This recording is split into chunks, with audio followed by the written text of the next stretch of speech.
എല്ലാവർക്കും നമ്മുടെ പുതിയൊരു വ്ലോഗിലേക്ക് വീണ്ടും സ്വാഗതം. സൺഡേ ആണ് കേട്ടോ. അപ്പോൾ രാവിലെ ഇനി പള്ളിയിൽ പോകുന്ന കാര്യങ്ങളൊക്കെയാണ്. അപ്പോൾ 5:30 മാസത്തിന് പപ്പ പോയിട്ടുണ്ട്. ഇനിയിപ്പോൾ ഞങ്ങൾക്ക് 9:30 മാസമാണ്. ഞങ്ങൾ മൂന്നാളും കൂടി പോകുന്നത് കേട്ടോ. അപ്പോൾ രാവിലെയൊക്കെ നല്ല മഴ തന്നെയാണ്. അപ്പോൾ ഇന്ന് ഞാൻ ഈ സ്പൈറലി പാസ്തയാണ് ഉണ്ടാക്കാമെന്ന് വിചാരിച്ചെടുത്തത്. അപ്പോൾ ഇതൊരു മസാല ഇട്ട് ഉണ്ടാക്കാമെന്ന് വിചാരിച്ചേട്ടാ. കഴിഞ്ഞ പ്രാവശ്യം നമ്മൾ വേറെ ഒരു പാസ്ത സാറ്റിനെ ഉണ്ടാക്കിയിട്ടുണ്ടായിരുന്നത് ആൽഫ്രഡോ പാസ്ത ആയിട്ടാണ് ഉണ്ടാക്കിയിട്ടുണ്ടായിരുന്നത്. അപ്പോൾ ഇത് നല്ല മസാലയ്ക്ക് ഇട്ടിട്ടുള്ള പാസ്ത ആക്കാമെന്ന് വിചാരിച്ച് ആദ്യം അത് വേവിച്ചെടുക്കണേ. അതിനകത്തേക്ക് ചേർക്കാനുള്ള വെജിറ്റബിൾസ് ഒന്ന് ആ സമയം കൊണ്ട് അരിഞ്ഞെടുത്ത്. അപ്പോൾ ആദ്യത്തിൽ വെളുത്തുള്ളി ഒന്ന് മൂപ്പിച്ചെടുക്കാനുണ്ട്. അപ്പോൾ വെളുത്തുള്ളി, പച്ചമുളക്, സവാള, തക്കാളി പ്യൂരിയാക്കാൻ വേണ്ടിയിട്ടാണ് കേട്ടോ. അപ്പോൾ 2-3 തക്കാളി എടുക്കാം. ഞാൻ 2 തക്കാളി എടുത്തിട്ടുണ്ടാകുന്നുണ്ട്. പക്ഷേ ഒട്ടും തന്നെ ഗ്രേവി ഉണ്ടാകുന്നില്ല. ഞാൻ കുറച്ച് ഗ്രേവി പോലെ ആക്കാം. വെച്ചാൽ ഇത്തിരി ലൂസായിട്ട് കിടക്കണമെന്ന് ഇഷ്ടം. പക്ഷേ അത് ഭയങ്കരമായിട്ട് ഒട്ടും തന്നെ ഇല്ലാത്ത ഭയങ്കര ഡ്രൈ ആയിട്ടായിരുന്നു വെച്ചത്. അപ്പോൾ എനിക്ക് തോന്നി 3 തക്കാളി എടുത്ത് പ്യൂരി ആക്കണമായിരുന്നു എന്നുള്ളത്. അപ്പോൾ അതൊന്ന് വെന്ത് അത് വാർത്തിട്ടിട്ടാ. ഏതായാലും പാത്രത്തിൽ നമുക്ക് തുറക്കാതെ തന്നെ വേഗം വാർത്തെടുക്കാൻ പറ്റും. ഇപ്പോൾ റൈസ് വേവിച്ചാലും ഒക്കെ വളരെ എളുപ്പമാണ് കേട്ടോ. പിന്നെ കൂടുതൽ വേവിക്കാൻ പറ്റും. 2 കപ്പ് റൈസൊക്കെ മാക്സിമം വേവിക്കാൻ പറ്റുള്ളൂ ഇതിനകത്ത്. അപ്പോൾ ആദ്യം നമ്മൾ വെജിറ്റബിൾ ഓയിലിൻ്റെ അകത്തേക്ക് ആദ്യം വെളുത്തുള്ളി ഇട്ട്, പിന്നെ സവാള, അത് കഴിഞ്ഞിട്ട് ക്യാപ്സിക്കം, പിന്നെ ഞാൻ ഇതിനകത്തേക്ക് മസാലകളായിട്ട് ഇട്ടത് മുളക് പൊടി, ഒരിത്തിരി മഞ്ഞൾപ്പൊടി, ഒരിത്തിരി മല്ലിപ്പൊടി, പിന്നെ നമ്മുടെ മാഗിയുടെ മസാല 1 പാക്കറ്റ് അവിടെ എടുത്ത് വെച്ചിട്ടുണ്ട്. അത് കൂടിയിട്ട് ഇതിനകത്തേക്ക് ഇട്ട് കൊടുത്തിട്ടുണ്ടായിരുന്നു കേട്ടോ. അപ്പോൾ ഇത്രയുമാണ് ചെയ്തത്. പ്യൂരി കൂടി ഇട്ടിട്ട് നല്ല രീതിയിലൊന്ന് മിക്സാക്കി. പിന്നെ ടൊമാറ്റോ കെച്ചപ്പ് വളരെ കുറച്ച് മതി. നമ്മളിപ്പോൾ പ്യൂരി കുറച്ച് ഇട്ടിട്ടുണ്ടല്ലോ, അപ്പോൾ അതുകൊണ്ട് ടൊമാറ്റോ കെച്ചപ്പ് വളരെ കുറച്ച് മതി. അപ്പോൾ ഇതിൻ്റെ ഇടയ്ക്ക് ഞാൻ ആ ഒരു മാഗിയുടെ ടേസ്റ്റ് മേക്കർ ഇട്ട് കൊടുത്തിട്ടുണ്ടാകുന്നു കേട്ടോ. പിന്നെ ഉപ്പ് നോക്കിയപ്പോൾ വളരെ കുറവായിരുന്നു. നമ്മൾ തക്കാളി ഇട്ടുമ്പോഴത്തേക്ക് ഉപ്പൊക്കെ ഭയങ്കര കുറഞ്ഞു പോകും. പിന്നെ പാസ്തയിലൊന്നും അധികം ഉപ്പൊന്നും പിടിക്കുകയുമില്ല. നമ്മൾ ഊറ്റിക്കളയുമ്പോഴൊക്കെ ഇല്ലേ ഉപ്പ് ഇട്ടതൊക്കെ പോവും. അപ്പോൾ ഈ രൂപത്തിലായിരുന്നു പാസ്ത ഇരുന്ന് വെച്ചത്. അങ്ങനെ അത് പപ്പക്ക് മാത്രം എടുത്ത് കൊടുത്ത് പിന്നെ ഞങ്ങളിതേ പള്ളിയിൽ പോയിട്ട് വന്നിട്ടേ കഴിക്കുള്ളൂ.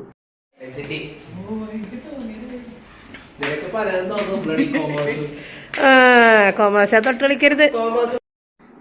അപ്പം നമ്മുടെ റിച്ചാർഡ് കോമേഴ്സിനെയും കുറ്റം പറഞ്ഞാൽ നടക്കണം. കാരണം സാറ്റിന് MCOM-ആണ്, ഞാൻ BCOM-ആണ്. ഞങ്ങൾ 2 പേരും കോമേഴ്സാണ്. അതുകൊണ്ട് തന്നെയും കോമേഴ്സിനെ കുറ്റം പറഞ്ഞാൽ ഞങ്ങൾ 2 പേരും പല്ലും നഖവും കൊണ്ട് എതിർക്കുന്ന സീനാണ് ഈ കണ്ടുകൊണ്ടിരിക്കുന്നത്. റിച്ചാർഡ് ഒറ്റക്കും ഞങ്ങളോട് ഫൈറ്റ് ചെയ്യുന്നതാണ്. അപ്പോൾ സയൻസ് ഇല്ലാതെ ഈ ലോകം മുന്നോട്ട് പോകില്ല എന്ന് റിച്ചാർഡ് പറയും. അപ്പം ഞങ്ങൾ പറയും കൊമേഴ്സ് ഇല്ലാതെ ഈ ലോകം മുന്നോട്ട് പോകില്ലെന്ന് ഞങ്ങൾ 2 പേരും പറയും. അപ്പോൾ ആ ഒരു തർക്കമാണ് ഇപ്പോൾ കണ്ടത്. അങ്ങനെ ഞങ്ങൾ ഇന്നിപ്പോൾ ഞങ്ങളുടെ ഇടവപ്പള്ളിയിലല്ല, കോട്ടപ്പള്ളിയിലേക്ക് തന്നെയാണ് പോണത് കേട്ടോ. ബസിലിക്കയിലേക്ക്, ഇവരുടെ കല്യാണം നടന്ന പള്ളിയിലേക്ക് തന്നെയാണ് പോണത്. അങ്ങനെ അവിടെ ചെന്ന് കഴിഞ്ഞപ്പോഴത്തേക്കും കുർബാന തീർന്നിട്ടുണ്ടായിരുന്നില്ല. കുട്ടികളുടെ കുർബാനയാണ് നമ്മൾ ചെല്ലുന്നതിന് മുൻപായിട്ടുള്ള കുർബാന. അത് തീർന്നിട്ടുണ്ടായിരുന്നില്ല. അപ്പോൾ അതിന് വേണ്ടിയിട്ട് വെയിറ്റ് ചെയ്ത് പള്ളിമുറ്റത്ത് നല്ല വെയിലായിരുന്നു. അവിടെ നിന്നിട്ട് അപ്പോൾ റിച്ചാർഡ് അവിടെ ദൂരെ കാറ് പാർക്ക് ചെയ്തിട്ട് വരുന്നുണ്ട്. ഞങ്ങൾ 2 ആളും ഇവിടെ ഇറങ്ങിയിട്ടുണ്ടായിരുന്നു. എന്നിട്ടാണ് കാറ് പാർക്ക് ചെയ്യാൻ പോയിട്ടുള്ളത്. അപ്പോൾ അങ്ങനെ കുറച്ച് നേരം നിന്ന് കഴിഞ്ഞപ്പോഴത്തേക്കുമാണ് ഇതേ കുർബാന കഴിഞ്ഞ് കുട്ടികൾ പുറത്തേക്ക് ഇറങ്ങിയത് കേട്ടോ. അതായത് കുട്ടികൾ എന്ന് പറഞ്ഞാൽ സൺഡേ ക്ലാസ് കുട്ടികൾ. അങ്ങനെ അതിന് ശേഷം പിന്നെ ഞങ്ങൾ കുർബാനയ്ക്ക് ശേഷം തിരിച്ചു പോകുന്നതാണ് കേട്ടോ. അപ്പോൾ തിരിച്ചു പോകുന്നപ്പോൾ നമ്മൾ കടപ്പുറത്ത് കൂടിയിട്ടൊക്കെ ഒന്ന് ചുറ്റിക്കറങ്ങിയിട്ടാണ് പോന്നിട്ടുണ്ടായിരുന്നത്. ഇനിയിപ്പോൾ എനിക്ക് വീട്ടിൽ ചെന്നിട്ട് പ്രത്യേകിച്ച് കറി വെക്കാനൊന്നുമില്ല. ബീഫ് കറി ഉള്ളതുകൊണ്ട് ഇനി കറി വെക്കേണ്ട കാര്യമില്ല. എങ്കിലും എനിക്ക് 1-2 സ്നാക്സൊക്കെ ഉണ്ടാക്കണം. അപ്പോൾ ഇന്ന് എൻ്റെ ചേച്ചിയൊക്കെ വീട്ടിൽ എൻ്റെ അമ്മയുടെ അടുത്ത് വരുന്നുണ്ട്. അപ്പോൾ നമ്മുടെ വീട്ടിലും കൂടി വിസിറ്റ് ചെയ്യും. അപ്പോൾ അവിടെ ആദ്യം അമ്മേനെ വന്ന് കണ്ടു കഴിഞ്ഞിട്ട് വൈകുന്നേരം ആകുമ്പോഴത്തേക്ക് നമ്മളുടെ വീട്ടിലേക്ക് എത്തുള്ളൂ. അപ്പോൾ എന്തെങ്കിലും സ്നാക്സ് കൂടിയിട്ടൊക്കെ ഉണ്ടാക്കി വെക്കാമെന്ന് വിചാരിച്ച്. അതാണ് ഇന്ന് ആകെയുള്ള ഒരു കാര്യം. ചോറും കറിയൊന്നും ഉണ്ടാക്കണ്ട. അപ്പോൾ അങ്ങനെ വീട്ടിൽ വന്നു കഴിഞ്ഞപ്പോഴത്തേക്കും റൂബി പെട്ടെന്ന് ഓടി വന്ന്. അപ്പോൾ റൂബിനെ കൊണ്ടുപോകണമെന്നുള്ളൊരു സംശയത്തിലായിരുന്നു. കാരണം മഴ പെയ്യുന്നുണ്ടായിരുന്നു. എങ്കിലും റൂബി വന്നു കഴിഞ്ഞപ്പോഴത്തേക്കും ഏതായാലും റൂബിനെ കയറ്റി ഒരു റൗണ്ട് എടുത്തിട്ടാണ് പിന്നെ തിരിച്ച് വീട്ടിലേക്ക് പോകുന്നത് കേട്ടോ.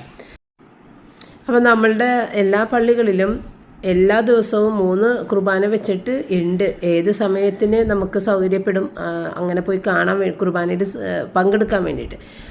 പക്ഷേ അത് കടമുള്ള ദിവസങ്ങളല്ല, നമ്മൾക്ക് നിർബന്ധം ഇഷ്ടമുണ്ടെന്നുണ്ടെങ്കിൽ പോകാമെന്നേ ഉള്ളൂ. പക്ഷേ ഞായറാഴ്ച എന്ന് പറയുമ്പോൾ നമുക്ക് കടമുള്ള ദിവസമാണ്. അന്നത്തെ ദിവസമാണ് അച്ഛൻ്റെ പ്രസംഗം പള്ളിയിലുള്ളത്. അല്ലാതെ ഇട ദിവസങ്ങളിൽ അച്ഛന്മാർ പ്രസംഗിക്കില്ല. അപ്പോൾ അന്നത്തെ പ്രസംഗം എന്ന് പറയുന്നത് ഈ ഒരാഴ്ചത്തേക്ക് നമ്മളുടെ മനസ്സിനെയും തലച്ചോറിനെയൊക്കെയും ഒന്ന് ഫ്രഷായിട്ട് വെച്ച് പുതിയ ചിന്തകൾ, ആ ഒരു തെറ്റിദ്ധാരണകളും എല്ലാം തെറ്റിദ്ധാരണകളും നമ്മളുടെ വിഷമത ഒരു ചിന്തകളൊക്കെ ഒന്ന് മാറ്റി ഒന്ന് ഫ്രഷാക്കി വിടാൻ വേണ്ടിയിട്ടാണ് അച്ഛന്മാർ അന്നത്തെ ദിവസം പ്രസംഗം നമുക്ക് പറഞ്ഞ് തരുന്നത്. അപ്പോൾ ചില പ്രസംഗങ്ങൾ കേൾക്കുമ്പോൾ ഒരുപാട് പുതുമ തോന്നാറുണ്ട് എനിക്ക്. മനസ്സിൽ നമ്മൾ ചിന്തിച്ച് വെച്ചിരിക്കുന്ന കുറേ കാര്യങ്ങൾ തെറ്റാണെന്നൊക്കെ തോന്നാറുണ്ട്. അപ്പോൾ അങ്ങനെ നമ്മളുടെ മനസ്സ് ഒക്കെ ഒന്ന് സ്വസ്ഥമായിട്ടാണ് പള്ളിയിൽ നിന്ന് പോരുക. പക്ഷേ ഈ പ്രസംഗം ശ്രദ്ധിക്കാതെ പോയാൽ അത് പള്ളി പോക്കുകൊണ്ട് യാതൊരു പ്രയോജനമില്ലെന്ന് എനിക്ക് തോന്നാറുണ്ട്. അപ്പോൾ അതുകൊണ്ട് പള്ളിയിൽ നിന്ന് ഇറങ്ങുമ്പോൾ തന്നെ ഞാൻ കുട്ടികളുടെ അടുത്ത്, ഇപ്പോൾ റോജർ ആയാലും സാറ്റിനെ റിച്ചാർഡൊക്കെ ആയാലും ഞാൻ അവരുടെ ചോദിക്കുന്നത് പ്രസംഗം നിങ്ങൾ ശ്രദ്ധിച്ചായിരുന്നോ എന്ന് ചോദിക്കാറുണ്ട്. അത് ശ്രദ്ധിച്ചിട്ടില്ല, അല്ലെന്നുണ്ടെങ്കിൽ കുറച്ച് കേട്ട് കുറച്ച് അശ്രദ്ധയായിപ്പോയി എന്നൊക്കെ ഇങ്ങനെ പറയും. അപ്പോൾ ഞാൻ അച്ഛൻ പറഞ്ഞ കാര്യങ്ങൾ വീണ്ടും ഞാൻ റിപ്പീറ്റ് ചെയ്ത് പറഞ്ഞ് മനസ്സിലാക്കി കൊടുക്കും. ഞാൻ പറഞ്ഞത് ശ്രദ്ധിക്കണം, നമ്മൾ ശ്രദ്ധിച്ച് ആ കാര്യങ്ങൾ നമ്മുടെ ജീവിതത്തിൽ പകർത്തണം. കാരണം ഈ ഒരാഴ്ച കാലത്തേക്ക് നമ്മുടെ ബ്രെയിനിനെയൊക്കെ ഒന്ന് വാഷ് ചെയ്ത് വിട്ടേക്കുന്നതാണ്. പിന്നെ അടുത്ത സൺഡേ ആകുമ്പോഴത്തേക്കും നമ്മൾ വീണ്ടും പഴയപടിയേ ആകും. അപ്പോൾ ഒന്നുകൂടി അടുത്ത സൺഡേയിൽ ഈ ഒരു പ്രസംഗം കേൾക്കുമ്പോൾ വീണ്ടും ഫ്രഷ് ആകും എന്നൊക്കെ ഞാനങ്ങനെ പറഞ്ഞു കൊടുക്കുക. പ്രസംഗം ഇത് ശ്രദ്ധയോടുകൂടി കേൾക്കണം എന്നൊക്കെ ഇങ്ങനെ പറഞ്ഞു കൊടുക്കാറുണ്ട് കേട്ടോ. അങ്ങനെ വീട്ടിൽ എത്തിയിട്ട് പിന്നെ ഞാൻ തേങ്ങ ഇരണ്ടാൻ വേണ്ടിയിട്ട് തേങ്ങ ഒട്ടും തന്നെ ഉണ്ടായിരുന്നില്ല. പപ്പയുടെ ഞാൻ തലേന്ന് തന്നെ പറഞ്ഞിട്ടുണ്ടായിരുന്നു തേങ്ങ പൊതിച്ചിടണമെന്ന്. പക്ഷേ പപ്പ മറന്നു പോയിട്ടുണ്ടായിരുന്നു. അപ്പോൾ ഞങ്ങൾ വന്നതിന് ശേഷം വീണ്ടും പറഞ്ഞപ്പോൾ ഓടിപ്പോയിട്ട് തേങ്ങയൊക്കെ പൊതിച്ച് തന്നു. അപ്പോൾ 3 തേങ്ങ പൊതിച്ചിട്ട് ഒരെണ്ണം മാത്രമേ ഞാൻ ചിരണ്ടി പെട്ടെന്ന് എടുത്തത് കേട്ടോ. പിന്നെ ബാക്കി 2 തേങ്ങയും സാറ്റിന അവിടെ ഇരുന്നിട്ട് ചിരണ്ടി അത് നമുക്ക് സ്റ്റോർ ചെയ്ത് വെക്കാനുള്ളതാണ്. അപ്പോൾ ഈ തേങ്ങ ആദ്യം ആ ഒരു കറുപ്പ് വീഴാത്ത വെള്ള ഭാഗം മാത്രമാണ് ഞാൻ ഈ 2 തേങ്ങ ചിരണ്ടി എടുത്തത് കേട്ടോ. അപ്പോൾ വട്ടയപ്പം ഉണ്ടാക്കാൻ വേണ്ടിയിട്ടാണ് കേട്ടോ. അപ്പോൾ വട്ടയപ്പത്തിൽ കറുത്ത തേങ്ങയുടെ ആ ചിരട്ടയുടെ ഭാഗങ്ങൾ കിടക്കരുത്. അതുകൊണ്ടാണ് നമ്മൾ ആദ്യം ആ നല്ല വെളുത്ത ഭാഗം മാത്രം ചിരണ്ടി എടുത്തിട്ട് പിഴിഞ്ഞ് പാലെടുത്തത് കേട്ടോ. അതിനുശേഷം കുറച്ച് വെള്ളത്തിൽ പൊടി ഒന്ന് കുറുക്കി എടുക്കണേ വട്ടയപ്പത്തിൽ അത് സോഫ്റ്റ് ആകാൻ വേണ്ടി ചേർക്കാൻ. ഇന്ന് ഞാനിപ്പോൾ വട്ടയപ്പം ഉണ്ടാക്കണമെന്നുള്ളൊരു ചിന്ത ഉണ്ടായിരുന്നില്ല. അതുകൊണ്ട് തന്നെ തലേദിവസം അരി കുതിർത്തിട്ടുണ്ടായിരുന്നില്ല. അപ്പോൾ ഇന്ന് ഞാൻ പൊടി വെച്ചിട്ടുള്ള വട്ടയപ്പമാണ് ഉണ്ടാക്കുന്നത്. അപ്പോൾ അജ്മിഡ പൊടി ഉണ്ടല്ലോ, അതൊരു 2 കപ്പ് പൊടി എടുത്തിട്ടുണ്ട് കേട്ടോ. അപ്പോൾ കുറച്ച് പൊടി എടുത്തിട്ട് ഒന്ന് വെള്ളത്തിലൊന്ന് കുറുക്കി എടുത്ത് വെച്ചിട്ടുണ്ട് ഇതിൻ്റെ അത് ചേർത്ത് അടിക്കാൻ വേണ്ടിയിട്ട്. അപ്പോൾ തേങ്ങാപ്പാലൊക്കെ പിഴിഞ്ഞ് വെച്ചിട്ട് അത് കുറച്ച് തേങ്ങാപ്പാലും അതിൻ്റെ മീതിലേക്ക് പൊടി, പിന്നെ ഒരിത്തിരി ആ ഒരു ഏലക്കയുടെ പൊടിയില്ലേ അത് നേരത്തെ പൊടിച്ച് വെച്ചിട്ടുള്ളത് കുറച്ചൊന്ന് ഇട്ട് കൊടുത്തിട്ട്, അല്ലെങ്കിൽ ഏലക്കട തരി ചേർത്തിട്ട് വേണം അരക്കാൻ വേണ്ടിയിട്ട്. പിന്നെ ഇതിനകത്തേക്ക് ഈസ്റ്റും പഞ്ചസാര 1 കപ്പിന് 4 ടേബിൾ സ്പൂൺ മുതൽ 5 ടേബിൾ സ്പൂൺ വരെ ഇടും. ഞാൻ 4 ടേബിൾ സ്പൂൺ മാത്രമേ ഇടുകയുള്ളൂ. അപ്പോൾ അത്രയും ടേബിൾ സ്പൂൺ പഞ്ചസാരയും കുറച്ച് ഉപ്പും കൂടി. അപ്പോൾ ഇവിടെ പഞ്ചസാരയുടെ അകത്ത് ഉറുമ്പ് അതിക്രമിച്ച് കയറിക്കൊണ്ടിരിക്കുന്നുണ്ട്. എന്ത് ചെയ്ത് കഴിഞ്ഞാലും ഉറുമ്പ് വാശിപ്പുറത്ത് കയറിക്കൊണ്ടിരിക്കുക. അപ്പോൾ ആ ഉറുമ്പ് വീണതിനൊക്കെ ഞാനെന്നെടുത്ത് കളഞ്ഞതാണ്. ഭയങ്കരമായിട്ട് ഉറുമ്പാണ്. അപ്പോൾ അങ്ങനെ അത് ഈസ്റ്റും കൂടി ചേർത്തിട്ട് നമ്മൾ അരച്ച് വെച്ചിട്ട് അരക്കാനില്ല, ആ ഒരു കട്ട മാറ്റുക എന്ന് മാത്രമേ ഉള്ളൂ. അപ്പോൾ അത് ചെയ്തുകൊണ്ടിരിക്കുന്ന സമയത്ത് ബ്ലിങ്കിറ്റിൽ നിന്ന് ഓർഡർ ചെയ്ത സാധനങ്ങൾ റിച്ചാർഡ് ഓർഡർ ചെയ്തതായിരുന്നത്. അപ്പോൾ ആ ഒരു നമ്മളുടെ എയർവിക്കിൻ്റെ ആ ഒരു മെഷീനും എല്ലാം കൂടിയിട്ട് വീണ്ടും ഒരു സെറ്റ് മേടിച്ച്. എയർവിക്കിൻ്റെ മെഷീൻ കേടായി പോയെന്ന് വിചാരിച്ചിട്ടാണ് മേടിച്ചത്. പക്ഷേ അത് എടുത്ത് കഴിയുമ്പോഴത്തേക്കും പഴയത് നോക്കിയപ്പോഴത്തേക്കും അതിൻ്റെ ബാറ്ററിയുടെ പ്രശ്നമായിരുന്നു, കേടായിട്ടുണ്ടായിരുന്നില്ല. അപ്പോൾ പുതിയത് മേടിച്ചത് അങ്ങനെ തന്നെ മാറ്റി വെച്ചിട്ടുണ്ട്.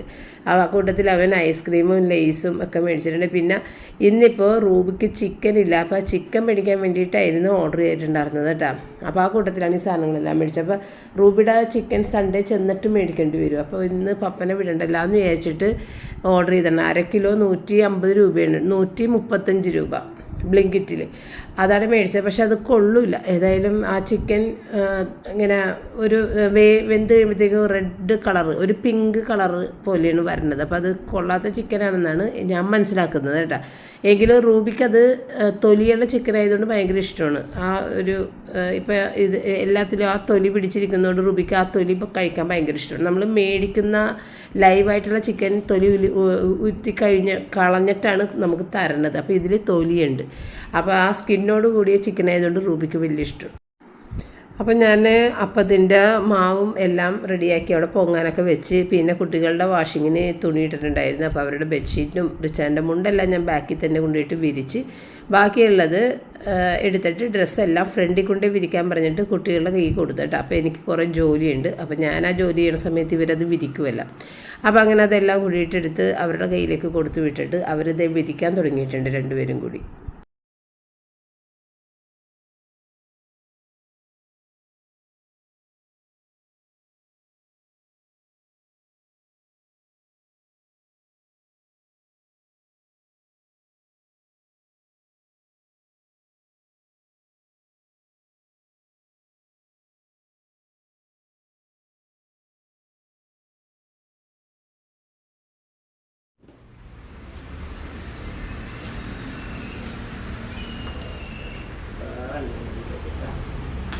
ഇവിടെ ഇട്ട് അവിടെ എടാ നടുക്കാണ് കൂടുതൽ വെയിറ്റ് വേണ്ടത്.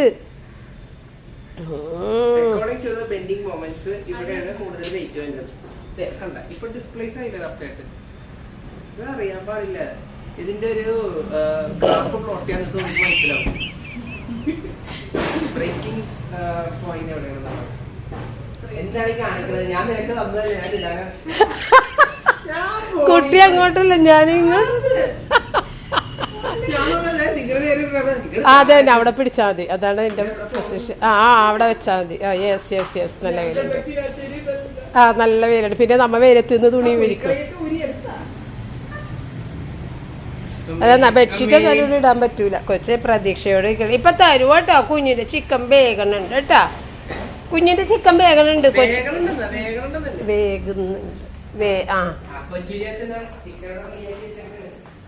നോക്കട്ടെ മമ്മി.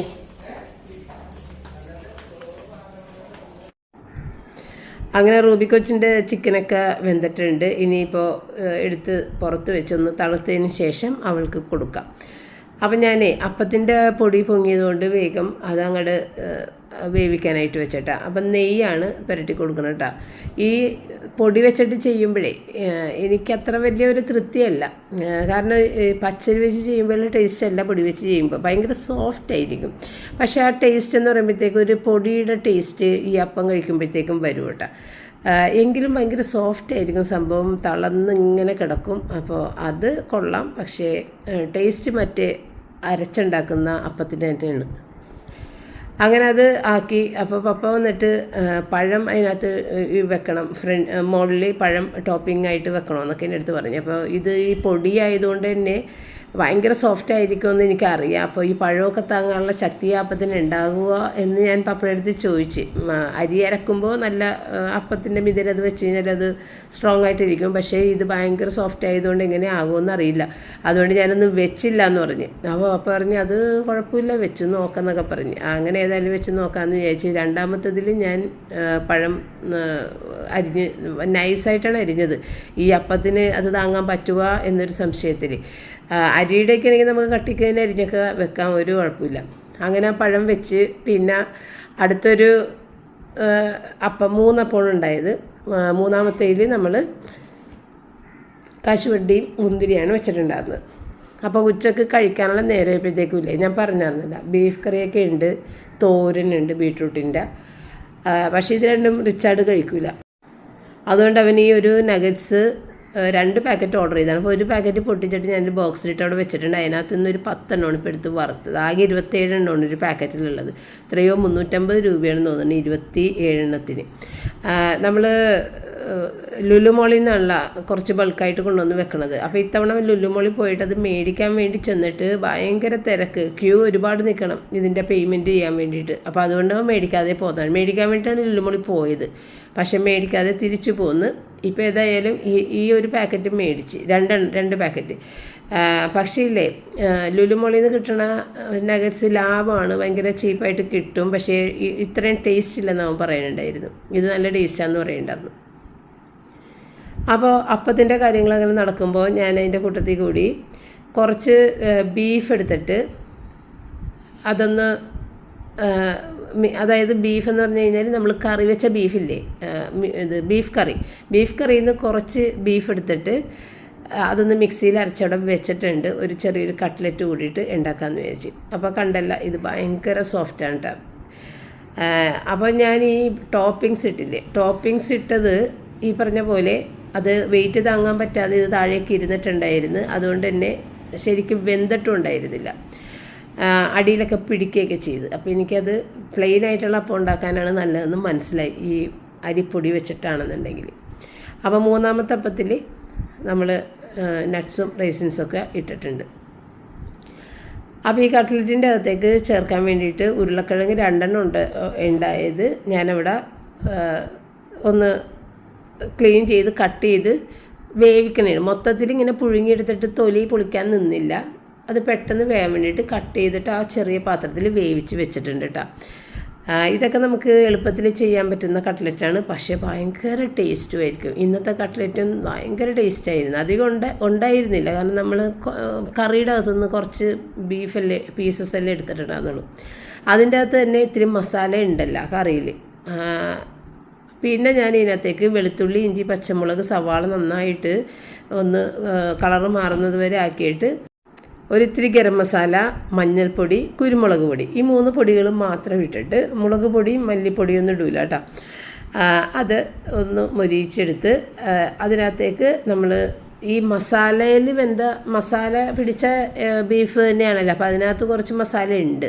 അതും എല്ലാം കൂടി അരച്ചത് എടുത്തതിനകത്തേക്ക് ഇട്ടിട്ട്, പിന്നെ അടിക്ക് പിടിക്കണ കണ്ടു കഴിഞ്ഞപ്പോഴത്തേക്കും കുറച്ച് എണ്ണയും കൂടി ഇട്ടിട്ട് നല്ല രീതിയിലൊന്ന് വെള്ളമൊക്കെ ഒന്ന് ഡ്രൈ ആക്കി എടുത്തിട്ടാണ്. അത് കഴിഞ്ഞിട്ട് ഉരുളക്കിഴങ്ങ് അതിനകത്തിട്ട് തന്നെ ഒന്ന് പൊടിച്ചെടുത്തിട്ട് അതും കൂടി ചേർത്ത്, പിന്നെ കുറച്ച് ബ്രെഡ് ക്രംസ് എന്ന് പറയുമ്പോഴത്തേക്കും ഇത് ഈ നഗറ്റ്സ് ഉണ്ടാക്കണ ബ്രെഡ് ക്രംസ് ഉണ്ട്. അത് കുറച്ചൊരു കയ്യിലുണ്ടായിരുന്നത് ഒരു ബലം കിട്ടാൻ വേണ്ടിയിട്ട് അതും കൂടി ഇട്ട്, എന്നിട്ട് നന്നായിട്ട് മിക്സ് ചെയ്ത് ഒരു എനിക്ക് തോന്നുന്നു ഒരു 10-11 അത്രേ ഉണ്ടാകുന്നുള്ളൂ കട്ട്ലറ്റ് എന്ന് തോന്നുന്നുണ്ട്. അപ്പോൾ സാറ്റിനെയും കൂടി വന്ന് എന്നെ ഹെൽപ്പ് ചെയ്ത് തന്നു. അപ്പോൾ ഞാൻ പറഞ്ഞിട്ടുണ്ടായിരുന്നു കട്ട്ലറ്റ് ഉണ്ടാക്കുമ്പോഴത്തേക്കും ഒന്ന് മുക്കിയെടുക്കണേന്ന്. ഞാനിങ്ങനെ മൈദയിൽ മുക്കിയെടുത്തിട്ട് ഇങ്ങനെ ബ്രെഡ് ക്രംസിലേക്ക് ഇടൂലേ, അപ്പോൾ സാധാരണ റൈനൊക്കെ എന്നെ ഹെൽപ്പ് ചെയ്ത് തരുമല്ലോ, അത് ആ ഒരു കോട്ടിങ് ആക്കിയിട്ട് അവർ എടുത്തോളൂ. അപ്പോൾ ഞാൻ മൈദയിൽ മുക്കിയിട്ട് കൊടുത്താൽ മതി. അപ്പോൾ മുട്ട ഉണ്ടാകുന്നില്ല, മുട്ടയുണ്ടെന്നുണ്ടെങ്കിൽ മുട്ടയിൽ മുക്കുന്നതാണ് കുറേയും കൂടി ടേസ്റ്റ്. അപ്പോൾ ഈ മുട്ട തീർന്നിരിക്കണതുകൊണ്ട് മൈദയിൽ തന്നെ മുക്കാമെന്ന് വിചാരിച്ച്. അപ്പോൾ ഈ അപ്പം പുഴുങ്ങിയത് എടുത്ത് ഞാൻ കട്ട് ചെയ്തിട്ട് 3 എണ്ണത്തിൻ്റെയും 2 പീസ് വെച്ചിട്ട് പപ്പക്കും മോൾക്കും കഴിക്കാൻ കൊടുത്തതായിരുന്നു കേട്ടോ. അവർക്ക് 2 ആൾക്കും ഇഷ്ടമുള്ള. അപ്പോൾ പപ്പയും മോളും അത് അവിടെ ഇരുന്നിട്ട് കഴിക്കുന്നുണ്ട്. അത് കഴിഞ്ഞ് പിന്നെ ഞാൻ ഇത് കോട്ട് ചെയ്ത് ആ ബ്രെഡ്, എൻ്റെ കയ്യിൽ 2-3 പീസ് ബ്രെഡ് ഉണ്ടായിരുന്നു, അതൊന്ന് മിക്സിയിൽ കറക്കി ബ്രെഡ് ക്രംസ് ആക്കി വെച്ചിട്ടുണ്ടായിരുന്നു. അത് അങ്ങനെ എടുത്ത് വെച്ചിട്ട് സാറ്റിനെ കൊണ്ട് അതും കൂടി ചെയ്യിച്ചതാണ് കേട്ടോ. അപ്പോൾ അങ്ങനെ ആ ഒരു കാര്യം കൂടി കഴിഞ്ഞു. അപ്പം ഞങ്ങളുടെ ഇവിടെ ബേക്കറിയിലൊക്കെ ഈ കട്ട്ലറ്റ് മേടിക്കാൻ 25 രൂപയാണ് കേട്ടോ ഒരു കട്ട്ലറ്റിന്. അത് വെച്ചിട്ട് നമ്മളുണ്ടാക്കുന്ന കട്ട്ലറ്റ് ഒരു 50 രൂപക്കുള്ള കട്ട്ലറ്റ് ഉണ്ട്. ചെറിയ കട്ട്ലറ്റ് ആയിരിക്കുള്ളൂ, 25 രൂപയാണ്. ടേസ്റ്റും കാര്യമായിട്ട് കാണില്ല. ഇത് നല്ല ടേസ്റ്റുമാണ്, കുറച്ചും കൂടി വലുപ്പം നമ്മളുടെ കട്ട്ലറ്റിന് ഉണ്ടാവും. അപ്പോൾ നമ്മളിങ്ങനെ ഉണ്ടാക്കുന്നതാണെങ്കിൽ അതെല്ലാം ഏറ്റവും നല്ലത്. കുറച്ച് മെനക്കേടാണ് ഉണ്ടാക്കാനായിട്ട്, എങ്കിലും ഉണ്ടാക്കിയാൽ അതാണ് നല്ലതെന്ന് എനിക്ക് തോന്നാറുണ്ട്. അപ്പോൾ അങ്ങനെ നമ്മൾ വേഗം അതൊക്കെ ഫ്രൈ ചെയ്തെടുത്ത്, അപ്പോൾ ചേച്ചിയെല്ലാം അമ്മയുടെ അടുത്ത് വന്നിട്ടുണ്ട്. അമ്മേനെ കണ്ടു കഴിഞ്ഞിട്ടാണ് ഇങ്ങോട്ടേക്ക് വരണത്. അപ്പോൾ വൈകുന്നേരമല്ലേ എത്തുള്ളൂ. അപ്പോൾ എത്താൻ നേരമായപ്പോഴത്തേക്കും ഞാൻ വേഗം തന്നെ ഇതെല്ലാം ഫ്രൈ ആക്കിയിട്ടൊക്കെ എടുത്ത് വെച്ചിട്ടാണ്. ആ സമയത്ത് അവരും എത്തി. അങ്ങനെ പിന്നെ കുറച്ച് നേരം സംസാരിച്ചിട്ടൊക്കെ ഇരുന്ന് റൂബിയാണെന്നുണ്ടെങ്കിൽ വളരെ വളരെ ഹാപ്പിയാണ് കേട്ടോ. ചേച്ചിനെയൊക്കെ കാണുമ്പോഴത്തേക്കും ഇല്ലേ ഭയങ്കര സ്നേഹമാണ്. ചേട്ടൻ്റെ അടുത്തും ജിത്തുവിൻ്റെ അടുത്തും എല്ലാവരുടെ അടുത്തും പോയി ആ സന്തോഷം പ്രകടിപ്പിക്കുന്നതിനാണ് കാണുന്നത് കേട്ടോ. അപ്പോൾ ഇവർ വരുമ്പോഴത്തേക്ക് അവരുടെ നാട്ടിലുള്ള സാധനങ്ങളൊക്കെ മേടിച്ച് ഒക്കെ കൊണ്ടുവരും കേട്ടോ. അപ്പോൾ അടീനിയം പിടിപ്പിച്ച് വെച്ചത് ചേച്ചിക്ക് കൊടുക്കാനായിട്ട് കുറേ നാളായിട്ട് മറന്നു പോകുന്നതാണ്. ഇപ്പോൾ കല്യാണം മനസ്സമ്മതിനൊക്കെ വന്നെങ്കിലും അത് കൊടുക്കാൻ മറന്നുപോയി. അപ്പോൾ അതുകൊണ്ട് നേരത്തെ തന്നെ അതെടുത്ത് ഫ്രണ്ടിൽ വെച്ചിട്ടുണ്ട്. ആ 2 ചെടി വേഗം എടുത്ത് കാറിലും വെച്ച് കൊടുത്തിട്ട് ഇനി മറന്നു പോകാതിരിക്കട്ടെ എന്ന് വിചാരിച്ച്. അങ്ങനെ പിന്നെ ഞങ്ങൾ അവിടെ ഇരുന്ന് കുറച്ച് നേരം സംസാരിച്ച് പിന്നെ പലഹാരങ്ങൾ ഉണ്ടാക്കിയത് ഒക്കെ കൊണ്ടുവന്ന് അതൊക്കെ വെച്ച്. അപ്പോൾ കുട്ടികളാണെന്നുണ്ടെങ്കിൽ ഒന്ന് റെസ്റ്റ് ചെയ്യാൻ മുകളിലേക്ക് പോയേക്കണമായിരുന്നു. അങ്ങനെ പിന്നെ അവർ വന്ന് താഴേക്ക് എല്ലാവരും കൂടി ഇരുന്ന് അങ്ങനെ. അപ്പോൾ റൂബിയുടെ സന്തോഷപ്രകടനം കഴിയണില്ല കേട്ടോ. പിന്നെയും വന്ന് റൂബി ഇങ്ങനെ സന്തോഷപ്രകടനം നടത്തിക്കൊണ്ടിരിക്കുന്നതാണ്.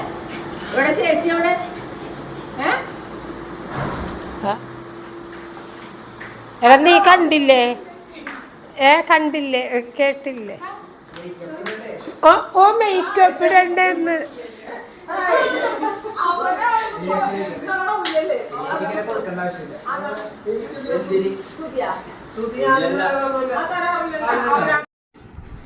അപ്പം ഞാൻ പാല് പഞ്ചസാര ഇട്ടിട്ട് തിളപ്പിച്ച് വെച്ചിട്ടുണ്ടായിരുന്നു.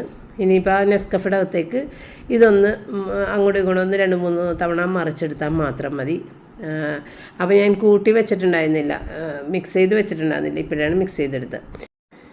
അങ്ങനെ കോഫിയൊക്കെ എടുത്ത് കൊണ്ടുപോയി വെച്ച് ഞങ്ങൾ എല്ലാവരും കൂടി ഇരുന്നിട്ട് പലഹാരമൊക്കെ കഴിച്ച് കോഫിയൊക്കെ കുടിച്ച് അങ്ങനെ കുറച്ച് നേരം സംസാരിച്ചിട്ടൊക്കെ ഇരുന്ന്. എനിക്ക് നല്ല ജലദോഷമുണ്ട്, അതുകൊണ്ട് മൂക്കൊക്കെ അടഞ്ഞു പോണേ സംസാരിക്കുമ്പോഴേ. അപ്പോൾ പല പ്രാവശ്യവും ഞാൻ വീഡിയോ ഇത് വോയിസ് ഓവർ കട്ട് ചെയ്യുക, വീണ്ടും എടുക്കുക. അപ്പോൾ തൊണ്ടയൊക്കെ വേദന എടുക്കാൻ തുടങ്ങിയിട്ടുണ്ട്. പിന്നെ ഇന്നലത്തെ വീഡിയോയിൽ ഞാനിങ്ങനെ പറഞ്ഞിട്ടുണ്ടായിരുന്നില്ലേ, ഈ ജീവിതം എന്നൊക്കെ പറയണത് ഈ അഡ്ജസ്റ്റ്മെൻറ്റിൽ പോകുന്നൊരു സംഭവമാണെന്നുള്ളത്. അപ്പോൾ നമ്മുടെ ബിൻസു എഴുതിയിട്ടുണ്ടായിരുന്നു, അഡ്ജസ്റ്റ്മെൻ്റ് അല്ല ചേച്ചി, അത് അങ്ങനെയല്ല പറയേണ്ടത്, അണ്ടർസ്റ്റാൻഡിങ് എന്ന് വേണം പറയാനായിട്ടെന്ന്. അപ്പോൾ ഈ അണ്ടർസ്റ്റാൻഡിങ് എന്ന് പറയുന്നത് പരസ്പരം മനസ്സിലാക്കി പോകുക എന്നുള്ളതല്ലേ. പരസ്പരം മനസ്സിലാക്കാതെ തന്നെയാണ് ഭൂരിഭാഗം ആളുകളും ജീവിച്ചുകൊണ്ടിരിക്കുന്നത്. അതിനെയാണ് നമ്മൾ അഡ്ജസ്റ്റ്മെൻ്റ് എന്ന് പറയുന്നത്. വേറെ നിവർത്തിയില്ല. നമ്മളൊരു കുടുംബമായി, അതിൽ മക്കളായി പരസ്പരം പറയുന്ന കാര്യങ്ങൾ അങ്ങും മനസ്സിലാക്കാനോ അല്ലെന്നുണ്ടെങ്കിൽ അത് അനുസരിക്കാനോ ഒന്നും നിൽക്കാതെ ഞാൻ ചിന്തിക്കുന്നത് തന്നെയാണ് ശരി എന്ന് വിചാരിച്ച് മുന്നോട്ട് പോകുന്നവരാണ് ഭൂരിഭാഗം ആളുകളെന്ന് എനിക്ക് തോന്നാറുണ്ട്. അപ്പോൾ അതിന് അണ്ടർസ്റ്റാൻഡിങ് എന്ന് ഒരിക്കലും പറയാൻ പറ്റില്ല. അണ്ടർസ്റ്റാൻഡിങ് എന്ന് പറയുമ്പോൾ ഒരാളുടെ കുറവുകൾ പരസ്പരം ആ കുറവുകളെ മനസ്സിലാക്കി അതിനെ ഉൾക്കൊണ്ട് പോവുകയാണ് അണ്ടർസ്റ്റാൻഡിങ് എന്ന് പറയുന്നത്. അതൊക്കെ വളരെ ചുരുക്കം ചിലരിൽ മാത്രം കാണുന്നതാണ്. അല്ലെന്നുണ്ടെങ്കിൽ എന്തെങ്കിലും ആവട്ടെ, തെളിച്ച വഴി പോയില്ലെന്നുണ്ടെങ്കിൽ പോയ വഴിയെ തെളിക്കുക എന്ന് പറയാറില്ലേ, ആ ഒരു അവസ്ഥയിലാണ് ഭൂരിഭാഗം ആളുകളും ജീവിക്കുക എന്ന് എനിക്ക് തോന്നാറുണ്ട്.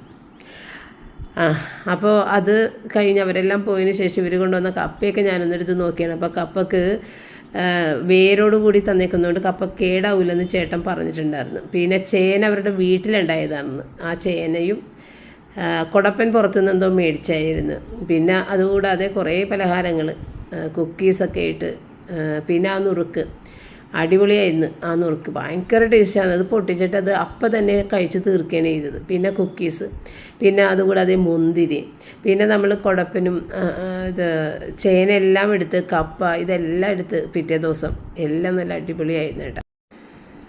അപ്പോൾ ഇന്നത്തെ വീഡിയോ ഇവിടെ വെച്ചിട്ട് വൈൻഡപ്പ് ചെയ്യുന്നത്. ഇനി നമ്മൾക്ക് അടുത്തൊരു വീഡിയോ ആയിട്ട് നാളെ വീണ്ടും കാണാം. താങ്ക്